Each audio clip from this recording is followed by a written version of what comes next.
When my father passed, his second wife, Ava, believed she had finally won. 5 years of no contact, and suddenly, I, Eleanor, wasn't family enough to attend the will reading. But Dad was always 3 steps ahead. The look on Ava's face when I placed those property deeds on the table, priceless. "This meeting is for heirs only," the lawyer said. I smiled, spreading the documents. "You mean the ones I already own?" Before I dive into this wild inheritance story, let me know where you're watching from. If you enjoy family drama and sweet revenge, hit that like button and subscribe for more incredible true stories. Now, let's get into how I turned the tables on my greedy stepfamily. The call came on a rainy Tuesday morning in London. I was in the middle of finalizing a major development deal when my phone lit up with a number I hadn't seen in years. My childhood friend, Hazel's, voice cracked as she delivered the news that would change everything. "Eleanor, your father passed away last night." 5 years. That's how long it had been since I'd set foot in Willow Creek, the small town where I grew up. 5 years since the explosive argument with my father that sent me packing my bags and boarding a plane to Europe, determined to make my own name in international real estate. Now I was returning home, not as the prodigal child, but as a grieving stranger. As the taxi pulled up to the sprawling Victorian house where I'd spent my childhood, a wave of memories washed over me. The basketball hoop where Dad taught me to shoot, the porch swing where we talked about business plans long into summer evenings, the garden where we buried Mom when I was 10. Everything looked smaller somehow, like my memories had made them bigger than they were. Ava's sleek black SUV sat in the driveway alongside 2 other expensive cars I didn't recognize. My father had always preferred his old pickup truck, practical, reliable, down to earth, just like him. I paid the driver and stood at the bottom of the steps, my suitcase feeling heavier than it had at the airport. Before I could ring the doorbell, the front door swung open. My stepsister, Chloe, stood there, her face a carefully put-together mask of sadness that didn't reach her eyes. "Eleanor," she said, her voice flat, "we weren't sure you'd come." "He was my father," I replied simply. She stepped aside to let me in, and I entered the house that no longer felt like home. The entryway had been redecorated in Ava's preferred modern style, all shiny metal and glass and uncomfortable-looking furniture. No trace remained of Dad's love for warm wood and soft leather. "Mom's in the living room with Ellie and some guests," Chloe informed me, leading the way without offering to take my bag. Ava sat perfectly on a white leather sofa, holding court among a group of town locals I vaguely recognized. When she saw me, her perfectly made-up face showed shock before quickly changing into a grieving widow's expression. "Eleanor," she said, rising to air-kiss my cheek. "What a surprise. We tried to reach you, of course, but your number had changed." It hadn't. "I'm sorry for your loss," I said formally, knowing the dance we were about to perform. "When is the funeral?" "Tomorrow, at 2. My stepbrother, Ellie, interrupted, not bothering to get up from his lazy position in an armchair. "We've handled all the arrangements." Without consulting me? The message was clear. I wasn't needed or wanted here.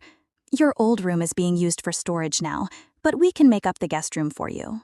I nodded, suddenly eager to escape the weight of their unfriendly stares. "I think I'll get settled then." As I turned to go, Ava called after me, her voice sweet with hidden bitterness. "Mr. Peterson is handling the estate matters. He'll be here in the morning to discuss some paperwork. Family only, you understand?" I understood perfectly. I was being clearly left out of the will reading. Hazel found me later as I sat on the back porch staring at the old oak tree where Dad and I had built a treehouse when I was 8. "They've been awful, Elle," she said, sitting beside me. "Since Robert got sick, they've been acting like they own the town already. Ava's been meeting with developers, talking about selling off properties." Hazel had grown up next door and had stayed in Willow Creek to run her family's hardware store. According to her, my father's health had gotten much worse in the last year, information Ava had never bothered to share with me. "Your dad asked about you," Hazel said quietly, "all the time. He kept your international magazine features in his office." The knot in my chest tightened. "His office is still intact?" Hazel corrected. "Ava cleared it out last week, had everything boxed up and moved to storage. She changed the locks on the door." I thanked Hazel for coming by and headed back inside, my mind racing. The guest room was exactly what I expected, impersonal and cold, with none of my belongings or history. As I unpacked, I heard voices from the hallway. Once Mr. Peterson confirms the will tomorrow, we can move forward with the lakeside property sale, Ava was saying. Lawrence has already made an offer. What about Eleanor? Ellie asked. Think she'll cause problems? Ava's laugh was sharp. What can she do? Robert left everything to us. Eleanor made her choice when she abandoned her father. I sat on the edge of the bed, my hands shaking with anger and grief. Dad and I had our differences, but abandoned? I'd called for months after leaving, only to have Ava tell me he was too busy or not interested in speaking with me. Eventually, I'd stopped trying. That night, unable to sleep, I wandered the house. In the library, I found some of my old books still on the shelves. I pulled down my favorite, The Count of Monte Cristo. Dad had given it to me on my 16th birthday, inscribing it with, "To Eleanor, remember that patience and planning always win in the end." As I flipped through the yellowed pages, an envelope slipped out and fell to the floor. Inside was a letter in my father's distinctive handwriting, dated just 3 months ago. Eleanor, if you're reading this, I'm likely gone. Ava doesn't know about this letter or the arrangements I've made. There's a safety deposit box at First National, box number 312. The key is taped to the back of the old Willow Creek painting in my office. Whatever you may think of me, know that I always had a plan. Dad. My heart pounding, I made my way to Dad's office. The door was locked, just as Hazel had said, but I remembered the loose floorboard in the hallway where Dad always kept a spare key. Some things never change. Inside, the room had been stripped bare. No papers, no books, no personal items.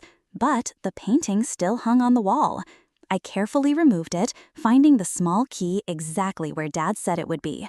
Tomorrow, I decided, I would visit the bank and Mr. Peterson's office. It was time to find out exactly what my father had been planning. Growing up as Robert Sterling's daughter meant learning about real estate before I could ride a bike. Some fathers taught their kids to throw baseballs. Mine taught me to calculate property values and spot a bad foundation from 100 yards away. After Mom died of cancer when I was 10, it was just Dad and me against the world for 3 years. We were a team. He was preparing me to take over Sterling Properties someday, and I was soaking up every lesson. Then, Ava Thompson came into our lives. She was beautiful, charming, and seemed to genuinely care about Dad. I was 13 when they married, old enough to be wary, but young enough to hope for a new family. Ava had 2 children from her previous marriage, Chloe, who was my age, and Ellie, who was 2 years younger. For a while, things were okay. Not great, but okay.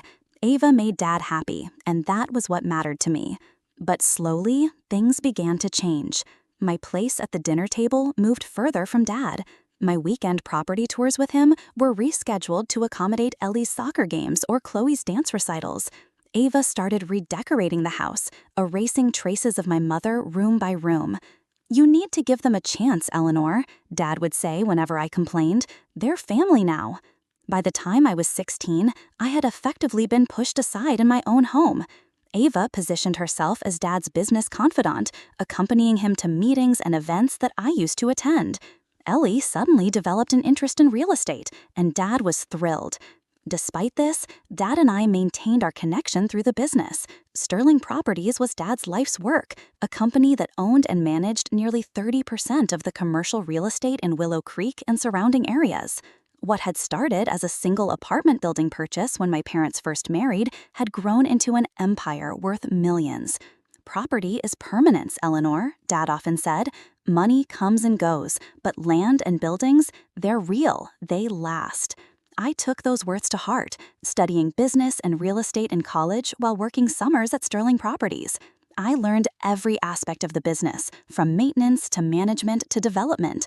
By the time I graduated, I was ready to step into a leadership role. That's when everything fell apart. Dad had been planning a major development, a mixed-use riverfront project that would revitalize Willow Creek's downtown. We had spent months on the plans together, But when I returned from a trip researching similar developments in other cities, I discovered that big changes had been made without my input. Ava and I thought a more upscale approach would yield better returns, Dad explained when I confronted him. The luxury condos will sell better than the mixed income housing you proposed. That wasn't the vision, I argued. We talked about creating something that would benefit the whole town, not just the wealthy. Sometimes you have to be practical, daughter, he said. Ava has excellent instincts for these things. The argument grew louder. 5 years of anger poured out as I accused him of choosing his new family over me, of abandoning our shared values for Ava's love of money and status. He accused me of being stubborn and too idealistic. Maybe you're not ready for this level of responsibility, he finally said. Perhaps you should take some time to mature before joining the company leadership. That was the last straw. I packed my bags that night and caught a flight to London, where a college friend had offered me a position in his development firm. I vowed to prove I could succeed on my own terms, and I did. Over the next 5 years, I built a reputation for innovative, community-minded development projects across Europe. My work was featured in international business magazines. I won awards for sustainable design. I made more money than I could spend.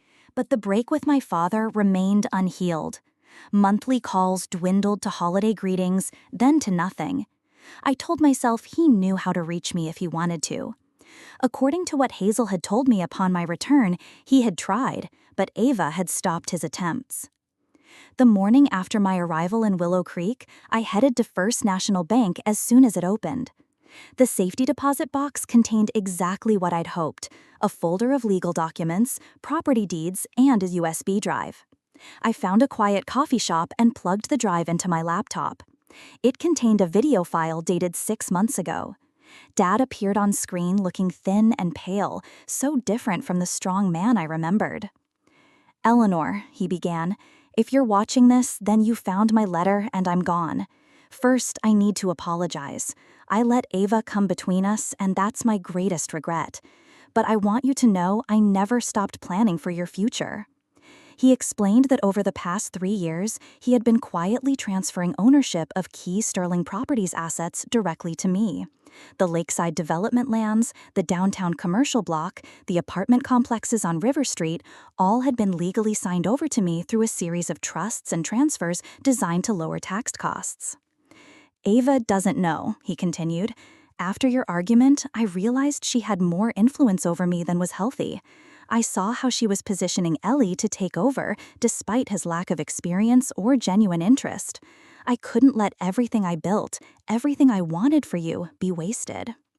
My father had been diagnosed with pancreatic cancer 2 years ago. Given a limited time, he had set his affairs in order, working with his old friend and business partner, Mr. Miller, to ensure his legacy would be protected. "The will reading will be difficult," Dad warned in the video. "Ava expects to control everything. The official will leaves her the house and some accounts, enough to maintain her lifestyle, but the bulk of the business assets are already yours. Mr. Miller has all the details."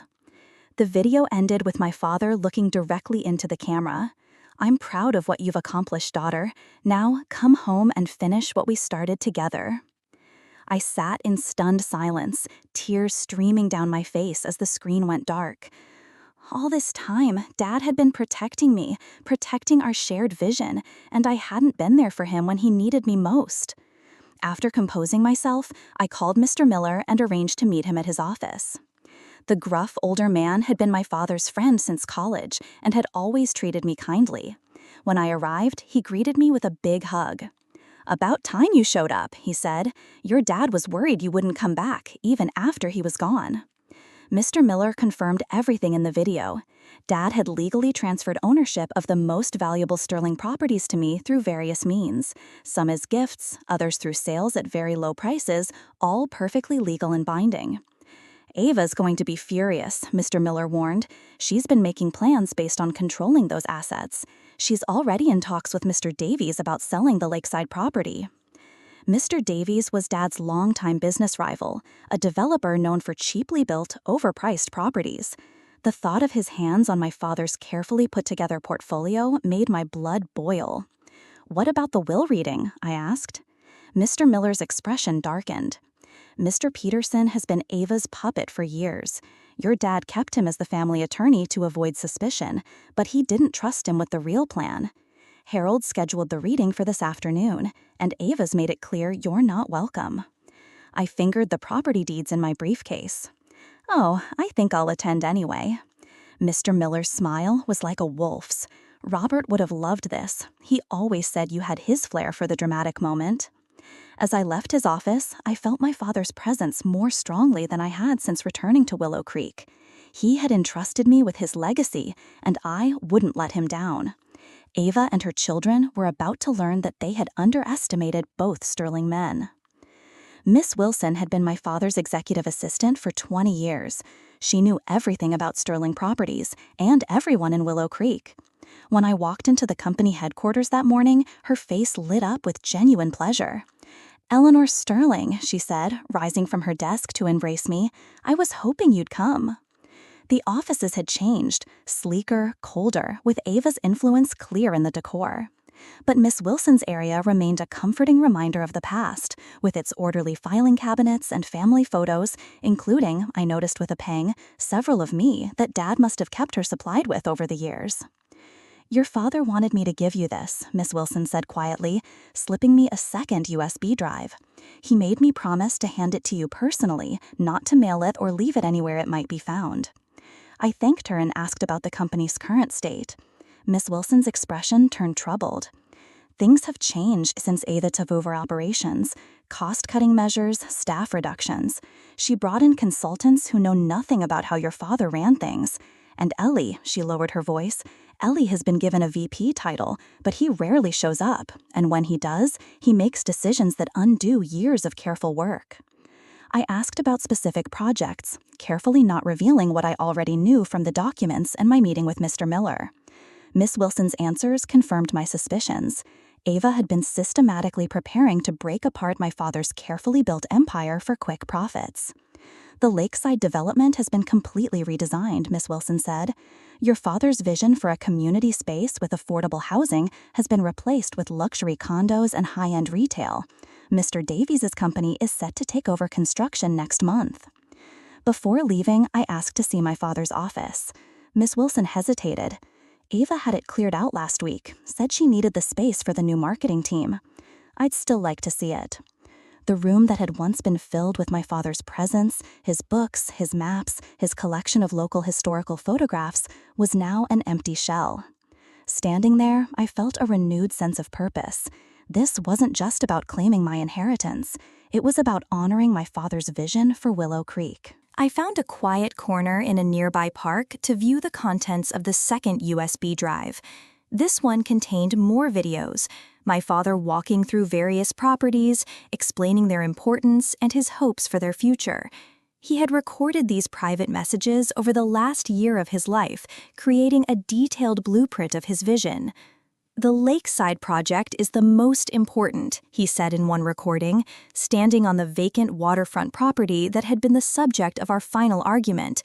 "This could transform Willow Creek, create housing and opportunities for everyone, not just the wealthy.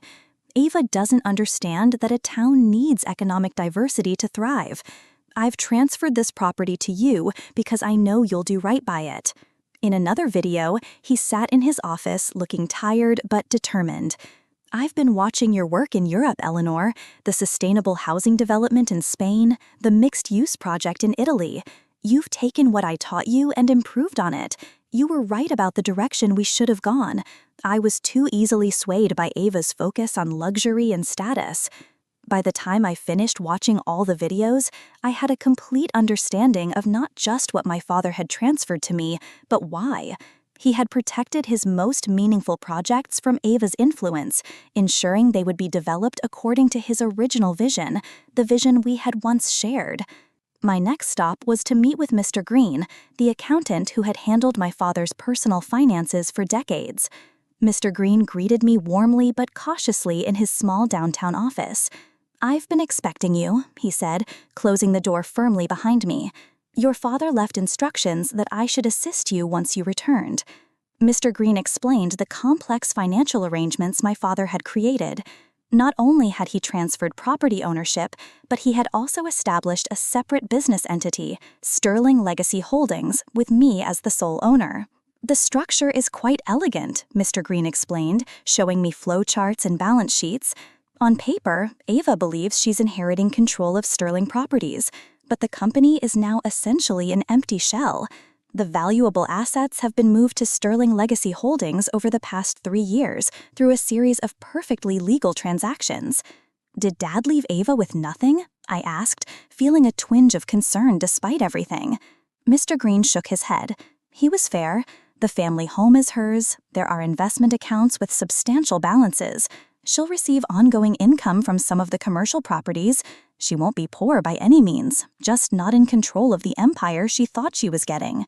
I spent the rest of the morning reviewing documents and making calls to verify my legal standing. By noon, I was confident in my position. The property deeds were valid, the business transfers were properly filed. My father had carefully ensured that his wishes would be carried out, regardless of what his official will might say. As I prepared for the will reading scheduled for 2 p.m., I felt both nervous and determined. Ava and her children had spent years pushing me out of my father's life, thinking they had secured their future by doing so. They had no idea what was coming. I dressed carefully in my best suit, charcoal gray, with a subtle blue tie that had been a gift from my father years ago. In my briefcase, I organized the key documents I might need: property deeds, business registration papers, transfer records, evidence of my father's true intentions. Before heading to Mr. Peterson's law office, I made one last call to Hazel. She had been my closest confidant since my return, and I valued her insight into how to handle the confrontation ahead. Ava's been telling everyone you abandoned your father and don't deserve anything, Hazel warned me. She's been playing the devoted wife role perfectly. Be prepared for theatrics. I'm not looking to humiliate her, I said. I just want to honor Dad's wishes. Hazel's silence spoke volumes. Okay, I amended. Maybe I want to humiliate her a little. Hazel laughed. She deserves it. Your dad wasn't happy these last few years, Elle. He missed you. Whatever happens today, remember that he wanted you to come home and take your rightful place. With those words bolstering my courage, I headed to Mr. Peterson's office, ready to face the family that had tried to erase me from my father's legacy. Mr. Peterson's law office occupied the entire top floor of one of Willow Creek's few tall buildings, a modest 4-story structure in the center of town. My father had actually owned the building, though I wondered if Mr. Peterson knew that ownership had transferred to me 6 months ago. I arrived 5 minutes before the scheduled time, taking a moment in the lobby to center myself. This confrontation had been years in the making, though neither Ava nor her children realized it yet. The receptionist looked startled when I gave my name. "Oh, Miss Sterling, let me check with Mr. Peterson." She disappeared down the hallway, returning moments later with a flustered-looking Mr. Peterson. Mr. Peterson had been my father's attorney for 20 years. He drafted my first will when I turned 18, had handled the paperwork when I bought my first investment property at 21. Yet now he regarded me like a stranger, worse, an intruder. "Eleanor," he said, not extending his hand, "this is unexpected. Today's meeting is just a small family gathering to discuss preliminary matters." "I'm family," I replied simply, "my father's only blood relative." Harold's discomfort was clear. Ava felt it would be best that, given your estrangement, perhaps we could arrange a separate meeting to discuss any concerns you might have. "I'll join today's meeting," I said firmly. "Shall we?" Without waiting for a response, I walked past him toward the conference room, where I could hear voices. Mr. Peterson hurried after me, nearly tripping in his haste. When I pushed open the door, the conversation inside abruptly stopped. Ava sat at the head of the table, where my father would have sat, dressed in elegant black that complemented her blonde hair. Chloe and Ellie flanked her like guards. A few other people were present: Dad's banker, a cousin of Ava's who had never liked me, and a man I recognized as Mr. Davies' attorney. Ava recovered first. "Eleanor, this is a surprise." Her tone suggested it was not a pleasant one. "I came to hear my father's will," I said, taking a seat directly opposite her. Mr. Peterson hovered uncertainly at the door. "Ava, I wasn't aware Eleanor would be joining us." Ava's perfectly made-up face hardened. "This meeting is for heirs only," she said coldly. I said nothing, simply opening my briefcase and removing a folder. "I think we should begin," Mr. Peterson said, taking his seat and arranging his papers. As Mr. Peterson began reading the formal legal introduction, I studied the faces around the table. Ava maintained a mask of sad dignity, occasionally dabbing at dry eyes with a lace handkerchief. Ellie looked bored, checking his watch repeatedly. Only Chloe showed any genuine emotion, her eyes red and puffy. "To my wife, Ava," Mr. Peterson read, "I leave our family home at 123 Elm Street, its contents, and the sum of $2 million. Ava nodded as if this were exactly what she expected. I noticed she didn't seem surprised or particularly grateful. This was clearly the minimum she had anticipated. "To my stepdaughter, Chloe, I leave the sum of $1 million and my collection of first edition books." Chloe looked up in surprise at this last part. My father's book collection had been his pride, carefully put together over decades. I was startled too. This didn't align with the plans Dad had shared with me. But I remained silent, waiting. "To my stepson, Ellie, I leave the sum of $1 million and my vintage car collection." Ellie smirked. Dad's cars were worth a considerable amount. The 1965 Mustang alone was valued at over $100,000.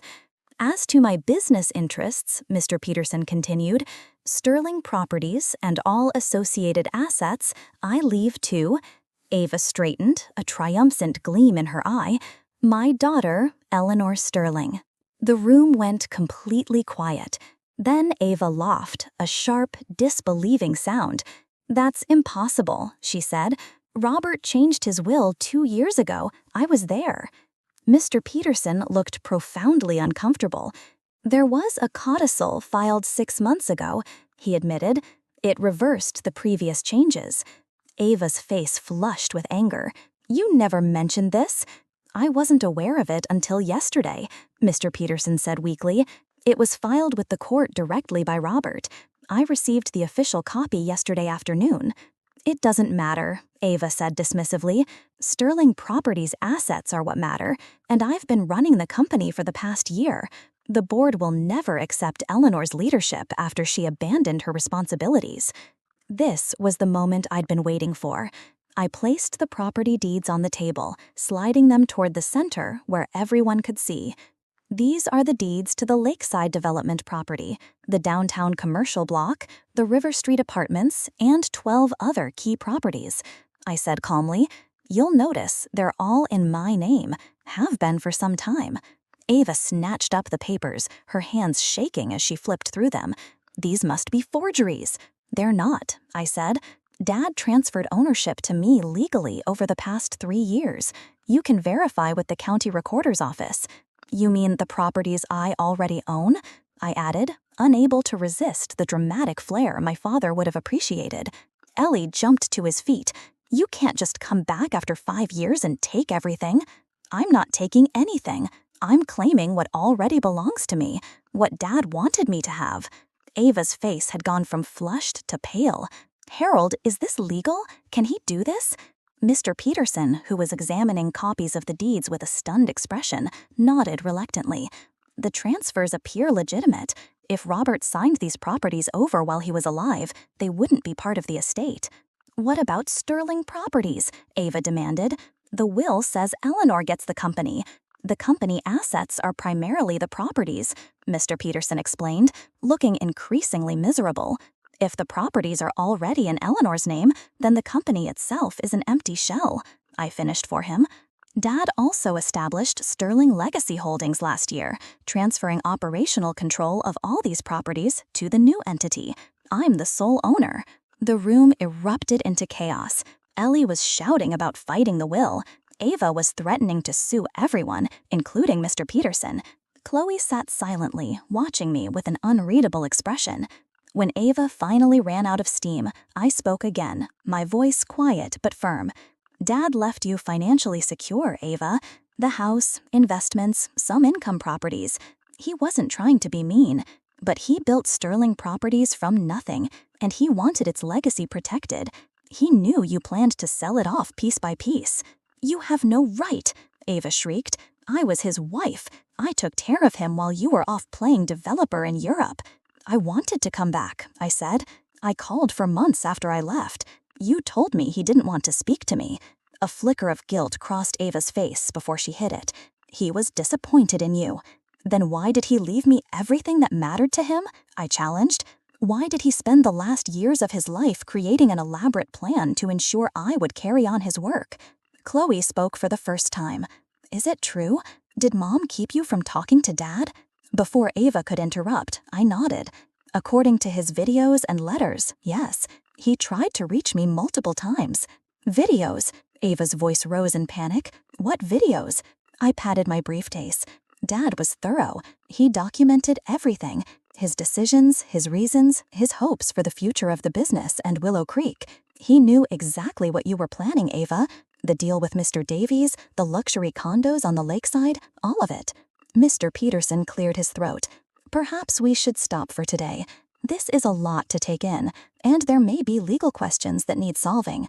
I agree, I said, rising and gathering my documents. My attorneys will be in touch regarding the transfer of operational control for the properties. In the meantime, I'd appreciate it if no further business decisions are made without my approval. As I turned to leave, Ava called after me, her voice filled with poison.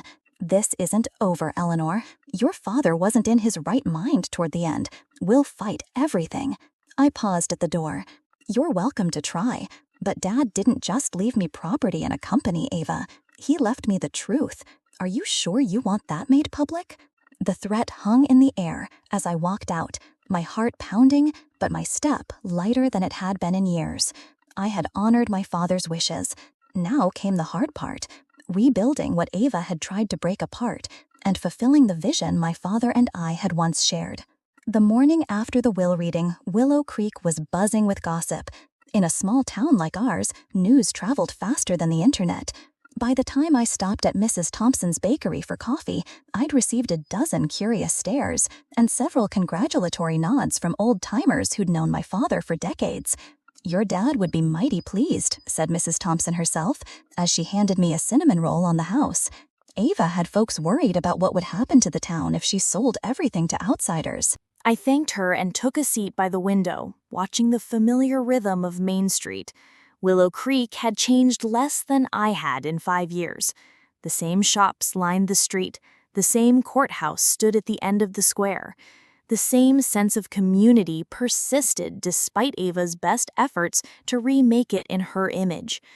Willow joined me, sliding into the seat across from mine without invitation. "You're the talk of the town," she said, stealing a piece of my cinnamon roll. "Ava's telling anyone who will listen that you manipulated your father in his final days and that she'll see you in court." "Let her try," I replied. Dad documented everything. He was of sound mind and body when he made these arrangements. Hazel's expression turned serious. "Be careful, Elle. Ava has a lot of influential friends, and Mr. Davies is furious about losing the lakeside deal." I was saved from responding by the arrival of Mr. Miller, who pulled up a chair without asking. "Morning, kids," he said, though Hazel and I were both in our 30s. "Quite a show yesterday from what I hear." I filled him in on the details, including Ava's threats of lawsuits. Mr. Miller waved this off. "Standard empty threats. Her legal position is weak and she knows it, but that doesn't mean she won't make trouble." "What kind of trouble?" I asked. "The community kind," Mr. Miller replied. "Ava spent the last 5 years building social connections in this town. Charity boards, business groups, everything. She's convinced a lot of people that her vision for Willow Creek's development is the right one." "Selling everything to Mr. Davies is hardly a vision," I countered. "People don't know that part," Hazel pointed out. "They just see the fancy pictures of riverfront dining and luxury shops. They don't understand what it would mean for housing prices or the character of the town." I spent the rest of the day meeting with key employees at Sterling Properties, reassuring them about their jobs and my plans for the company. Most seemed relieved. Ava's management style had apparently involved a lot of threatening to fire people, but a few who had sided with her were noticeably cold. Ms. Wilson had organized the files I needed to review, giving me a complete picture of the company's current state. It wasn't pretty. Cash reserves had been used up. Maintenance on properties had been put off. Several valuable pieces of land had been prepared for quick sales at below-market rates. "She was stripping the company for parts," Ms. Wilson said bluntly. "If you hadn't come back when you did..." The implications were clear. A few more months, and Ava might have done irreversible damage to my father's legacy. That evening, I returned to the house.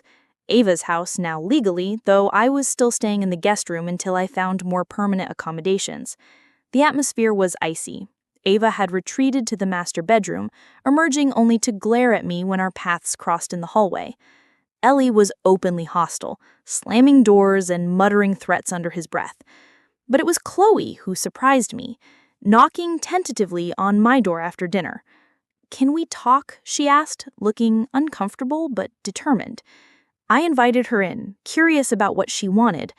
Chloe and I had never been close. She had followed her mother's lead in freezing me out of family activities from the beginning, but we had never been outright enemies either. She perched awkwardly on the edge of a chair after a moment of silence. "I wanted to apologize," she said, "for how things went with Dad. With Robert." I raised an eyebrow at her use of his name rather than Dad. "He was always your dad more than ours," she acknowledged. "Ellie pretended to be interested in the business, but it was all an act. He just wanted the money and status." "And you?" I asked. Chloe sighed. "I just wanted a family. When Mom married Robert, I thought we'd all become one big happy unit. But she was always pushing Ellie and excluding you. It made me uncomfortable, but I didn't know how to stop it." Her confession seemed genuine, but I remained cautious. "Why are you telling me this now?" "Because I found something," she said, pulling a small notebook from her pocket. "After the will reading, I was curious about what Dad, Robert, was really thinking, so I went through some of his things that Mom had packed away." She handed me the notebook. It was my father's journal from the past year, filled with his thoughts about the business, his illness, and his family, including his regrets about our separation and his growing concerns about Ava's influence. "He wasn't happy," Chloe said quietly. "He missed you, and he was starting to see through Mom's manipulations." I flipped through the pages, recognizing my father's handwriting and his usual direct assessments. There were detailed notes about Ava's meetings with Mr. Davies, her efforts to isolate Robert from old friends, her pressure to change his will. "Does your mother know you have this?" I asked. She shook her head. "She'd be furious, but I thought you should have it. It confirms what you said about Dad wanting you to come home and take over." I studied her face, looking for signs of dishonesty. "Why show me this? You're basically giving me ammunition against your mother." "Because it's the right thing to do. And because I want to stay in Willow Creek. I love this town. I don't want to see it destroyed by Mom's schemes or by a family war." Before I could respond, shouting erupted downstairs. We hurried down to find Ellie and Ava in a heated argument with an unfamiliar woman who looked strikingly like my father. "You have no right to be here," Ava was saying, her voice shrill. "Robert never acknowledged you." The woman noticed me on the stairs, and her expression changed. "You must be Eleanor," she said. "I'm Sophia Lewis. Robert was my father, too." The half-sister I never knew existed. Another shock in a week full of them. "That's a lie," Ava snapped. "Some desperate ploy for money." Sophia shook her head. "I don't want money. Robert and I had a relationship for years, private at my request. I just came to pay my respects and meet my sister." She extended a hand toward me, her eyes so like my father's, cautious but hopeful. I took it, feeling another piece of the puzzle that was Robert Sterling's life fall into place. "It seems we have a lot to talk about." Ava made a sound of disgust. "I won't stand here and watch this farce. Come on, Ellie." She stormed out, Ellie trailing behind her. Chloe hesitated, then quietly slipped away, leaving me alone with the sister I never knew I had. Sophia smiled tentatively. "This isn't how I imagined our first meeting. Nothing about this week has gone as imagined, I replied with a rueful laugh. But I'd like to hear about you and your relationship with Dad, if you're willing to share. We moved to the living room, and Sophia began telling me about her mother's brief relationship with my father before he met my mother, how she had discovered her paternity as an adult, and how Dad had welcomed her into his life, quietly respecting her wishes for privacy. "He talked about you all the time," she said. "He was so proud of what you were accomplishing in Europe, even while he missed you terribly." As Sophia spoke, I felt both grief and gratitude washing over me. Grief for the years lost with my father, and gratitude that he had found ways to protect his legacy despite Ava's interference. The road ahead would be challenging, with Ava's threatened lawsuits and the community divisions Mr. Miller had warned about, but I was more determined than ever to honor my father's vision for Sterling Properties and for Willow Creek itself. Later that night, as I pored over company documents in the guest room, my phone buzzed with a text from an unknown number. It was Mr. Davies. "We need to talk. This isn't over." I stared at the message, understanding that the battle for my father's legacy and Willow Creek's future was just beginning. The weeks following the will reading were a whirlwind of activity. I officially took control of Sterling Properties, working with Miss Wilson to assess the damage Ava had done and develop a recovery plan. The employees largely rallied around me, relieved to have clear leadership again after months of Ava's chaotic management. "Your father would be proud," Miss Wilson told me as we reviewed the updated business plan. "This is exactly the steady hand the company needs." Not everyone was pleased with my return. Several board members who had sided with Ava resigned in protest. Mr. Davies launched a public relations campaign suggesting that an absent heir couldn't possibly understand Willow Creek's needs the way his development company could. The most surprising development came from Ava herself. After weeks of threats and posturing, she unexpectedly requested a meeting at her attorney's office. "Be careful," Mr. Miller warned when I told him about it. "Ava doesn't make peaceful gestures unless she has a hidden motive." I agreed to meet her, curious about what she could possibly offer that would interest me. Hazel insisted on accompanying me, waiting in the lobby while I faced Ava and her attorney. Ava looked perfect as always, but there was a harshness to her perfect appearance that hadn't been there before. The stress of the past month had taken a toll. "I want to propose a settlement," she said without preamble, "to avoid costly lawsuits and public display." Her attorney, a sharp-faced woman I didn't recognize, placed a document on the table between us. "Mrs. Thompson is willing to withdraw all claims against the estate and property transfers in exchange for operational control of the Lakeside Development Project." I nearly laughed out loud. The most valuable property in the portfolio? That's not a settlement, that's a robbery. "It was my idea," Ava insisted. "I worked with Robert on the plans for years. That project is my vision." "It was Dad's vision long before you came into the picture," I corrected her. "And it wasn't luxury condos and boutiques. It was affordable housing, community spaces, local businesses." Ava's perfect facade cracked slightly. "Willow Creek needs to grow, Eleanor. The old way of doing things is dying. Robert understood that toward the end." "Did he?" I asked, pulling out my phone and playing one of Dad's videos, the one where he explicitly stated that Ava didn't understand his true vision for the lakeside property. Ava's face flushed with anger. He was sick, confused. He was clear-minded enough to legally transfer his most important assets to me, I pointed out, and to document why he was doing it. The meeting ended at a standstill, with Ava storming out and her attorney promising further legal action. But as the weeks passed, no lawsuit appeared. According to Mr. Miller's sources, Ava's attorneys had advised her that her position was legally impossible to win. Meanwhile, I had been getting to know my half-sister, Sophia. Unlike Ava's children, Sophia had no interest in the family business. She was a professor of environmental science at a university in Colorado, passionate about protecting nature and sustainability. Our conversations gave me ideas for incorporating green spaces and sustainable design into the lakeside development. Dad would have loved that, Sophia said when I shared my updated vision for the project. He was always interested in environmental initiatives, but Ava discouraged them as too costly. Chloe had become an unexpected ally in navigating the transition. She had distanced herself from Ava's manipulations, moving into an apartment downtown and offering insights into her mother's business dealings that proved invaluable. Mom's been selling off her personal assets, she informed me during one of our regular coffee meetings, selling jewelry, art, even some of her designer furniture. I think she's planning to leave Willow Creek. Ellie remained hostile, but increasingly isolated. His friends in town had begun to distance themselves as rumors of his involvement in some of Ava's more questionable business decisions circulated. The real breakthrough came during a town council meeting, where I presented my revised plans for the lakeside development.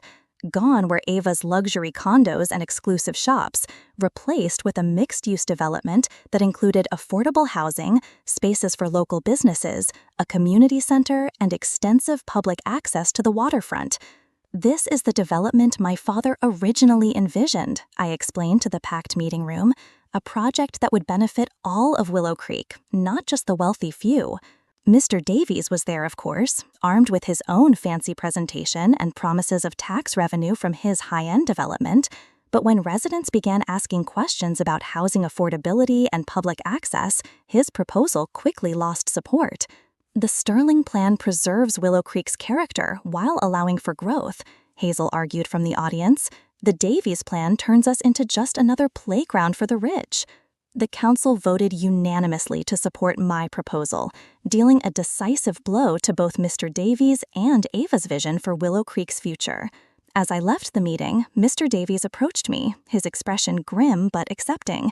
"You win this round, Sterling," he said, "but I've been in this business a lot longer than you. I can wait." "Or you could adapt," I suggested. "There's room for your company in my development plan if you're willing to work within the community-focused framework." Mr. Davies seemed startled by the offer. "Why would you suggest that?" "Because, despite everything, you're good at what you do," I acknowledged. "And Dad always said that a smart businessman can find a way to do well by doing good." We didn't reach an agreement that night, but the door had been opened. Sometimes reconciliation comes from unexpected directions. The final confrontation with Ava came not in a courtroom, but in the garden of what had once been our family home. I found her there one evening when I came to collect the last of my belongings before moving into my own place. She was sitting on the stone bench near my mother's rose bushes, looking smaller and older than I remembered. When she saw me, she didn't lash out as I expected. "I'm leaving Willow Creek," she said simply. "There's nothing for me here anymore." I sat beside her, maintaining a careful distance. "Where will you go?" "Back to Connecticut. My sister is there." She glanced at me sideways. "You've won, Eleanor. The company, the town support, even my daughter's loyalty. Are you satisfied?" The question wasn't entirely bitter. There was genuine curiosity in it. "It was never about winning," I said after a moment. "It was about honoring Dad's legacy, about doing right by Willow Creek." Ava was quiet for a long moment. "He changed after you left," she finally said. "Became more distant, more focused on his projects. I thought if I took an interest in the business, it would bring us closer." "And then you got a taste for it?" I suggested. She didn't deny it. "I'm not apologizing for wanting security, Eleanor. When you've been left with nothing once in your life, you do whatever it takes to make sure it never happens again." I thought about the complex woman beside me, manipulative and materialistic, yes, but also shaped by her own fears and experiences. "Dad left you financially secure. The house, the investments. You didn't need to try to take everything." "Need has little to do with it," she replied with unexpected frankness. "But it's done now." She stood, straightening her shoulders. "I've instructed my attorney to withdraw all objections to the will and property transfers. In return, I expect you to honor the provisions Dad made for me and my children." "I never plan to contest those," I assured her. She nodded once, a businesslike conclusion to our relationship. Goodbye, Eleanor. I doubt we'll see each other again. As Ava walked away, I felt not triumph, but a strange mix of relief and sadness. The family I had once hoped for when Dad remarried had never materialized, but in its place, new connections had formed with Sophia, with Chloe, with the community of Willow Creek that had welcomed me home. The next morning, I met with the Sterling Properties team to officially launch the Lakeside Development Project. As I looked around the conference room at the eager faces, including Chloe, who had recently joined the marketing department, I felt my father's presence strongly. My father used to say that property is permanence, I told the team. What we build here will outlast all of us. So let's make sure it's something Willow Creek can be proud of for generations to come. As the meeting broke up, Hazel approached me with a smile. Your dad would be really proud, Elle. I nodded, feeling at peace for the first time since returning to Willow Creek. I think he would, and I think this is just the beginning. 1 year after my return to Willow Creek, I stood on the newly constructed observation deck overlooking the lakeside development. What had once been vacant land was now a bustling construction site, with the first phase of buildings already taking shape. Mixed-income housing units flanked a central green space, while the foundations for the community center and local business incubator were being laid closer to the water. Quite a view, said Mr. Miller, joining me at the railing. Robert would have loved this. I nodded, thinking of my father's vision for this property and how close it had come to becoming something entirely different. I wish he could see it. He can, Mr. Miller said simply, pointing to a bronze plaque we had installed at the entrance to the development. Robert Sterling Memorial Park would be the centerpiece of the project, ensuring that my father's contribution to Willow Creek would be remembered. The past year had been transformative, both for Sterling Properties and for me personally.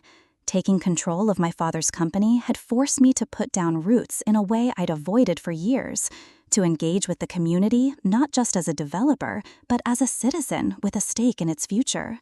The scholarship committee approved all 15 applications, Sophia informed me, consulting her tablet as she approached. My half-sister had moved to Willow Creek 6 months ago to help establish the Robert Sterling Foundation, which provided educational opportunities for local students interested in sustainable development and community planning. Perfect, I replied. And the internship program launches next month. We've got partnerships with 3 colleges already. Sophia had become an integral part of my life, bridging the gap between my past and present. Through her, I learned stories about our father I'd never known, his quiet environmental activism, his anonymous support for students who couldn't afford college, his mentorship of young entrepreneurs. He never wanted recognition, Sophia explained once. He just wanted to make things better. In that spirit, I had redirected Sterling Properties toward development that balanced profit with community benefit. It wasn't always easy. Mr. Davies and his allies on the Business Council frequently opposed our more progressive initiatives, but we were making progress. Surprisingly, it was Chloe who often helped navigate these political waters. Having grown up watching Ava charm and manipulate her way through Willow Creek society, Chloe had developed a keen understanding of the town's social dynamics. Mr. Davies is planning to speak against the affordable housing expansion at next week's council meeting, she warned me as we walked back to the office. Any suggestions? I asked, having learned to value her strategic thinking. Chloe smiled. I've already arranged for residents from the first phase to attend and share their stories. Mr. Davies can argue with us, but he can't argue with families who now have stable housing because of the development. Back at Sterling Properties headquarters, I found Miss Wilson waiting with a stack of documents requiring my signature. Among them was the final paperwork severing Ava's remaining connections to the company. She had agreed to sell her minority shares in exchange for a lump sum payment. Have you heard from her? Miss Wilson asked as I signed the forms. Not directly, I admitted. Chloe says she's remarried and living in Florida. Apparently, she's joined the board of an art museum and is busy reinventing herself as a philanthropist. I harbored no ill will toward Ava anymore. She had acted according to her nature, just as my father had ultimately acted according to his by ensuring his legacy would be protected. The Robert Sterling I had come to know through his videos, journals, and the stories others shared was more complex than the father I thought I knew. More strategic, more far-sighted, more forgiving of human weakness. "You've got dinner with Hazel at 7, Miss Wilson reminded me as I handed back the signed documents. "And don't forget, the Historical Society wants an answer about the old mill property by tomorrow." I thanked her and headed to my office, my father's old office, which I'd restored to something resembling its former state, with the addition of my own touches. The Willow Creek painting hung in its original place, though the hidden key was long gone. Photographs lined the shelves, not just of me and Dad, but now including Sophia, Chloe, Hazel, and other important people in my life. The most meaningful addition was a simple framed note that had been among my father's personal effects. "Property is permanence, but legacy is in people, R.S." I'd made peace with Ellie as well, in a manner of speaking. After several months of hostility, he had finally approached me with a business proposition. He wanted to open a high-end restaurant in one of the Sterling Properties buildings downtown. Against Miss Wilson's advice, I had agreed, offering favorable lease terms. "He'll mess it up," Miss Wilson predicted darkly. "He has no work ethic." But surprisingly, Ellie's restaurant had become a success. He had found his passion in the culinary world, something Ava had apparently always discouraged as beneath their social status. While we would never be close, we had reached a civil understanding. As the sun began to set over the river, I made a final call to check on the status of the memorial scholarship named for my mother. This had been one of my first initiatives upon taking control of the company, creating a fund for young women pursuing careers in architecture, my mother's unfulfilled dream. "The first recipients graduate next spring," the program administrator informed me. "They're already asking about internship opportunities with Sterling Properties." After hanging up, I took a moment to reflect on how far I'd come since that rainy day in London when I'd received the news of my father's death. I had returned to Willow Creek, angry and hurt, focused on claiming what was rightfully mine. Somewhere along the way, that mission had transformed into something larger, honoring not just my inheritance, but the responsibility that came with it. The confrontation at the will reading, my dramatic moment of placing the property deeds on the table, now seemed like a lifetime ago. It had been satisfying, yes, but the real satisfaction came from what followed. The relationships rebuilt, the community strengthened, the legacy secured. Hazel was waiting for me at our favorite restaurant, her smile warming as I approached. Our friendship had deepened over the past year, gradually evolving into something more. She had been my anchor through the tumultuous transition, my guide to the Willow Creek that had evolved during my absence, and eventually my partner in both business and life. "The lakeside lookout is spectacular," I told her as we settled at our table. "You should see the sunset from up there." "Show me after dinner," she suggested. I nodded, already planning to bring champagne. The ring I'd purchased last week was burning a hole in my pocket, waiting for the perfect moment. As we enjoyed our meal, I found myself thinking about the journey that had brought me here. The inheritance I had fought for had turned out to be so much more than property deeds and business assets. It was a chance to reconcile with my past, to forge new connections, to build something meaningful on the foundation my father had created. The real estate deeds I had dramatically presented at the will reading had been important, yes. They had given me legal control of my father's legacy. But the true inheritance was the vision and values he had instilled in me, the lessons about community and responsibility that had shaped my approach to development.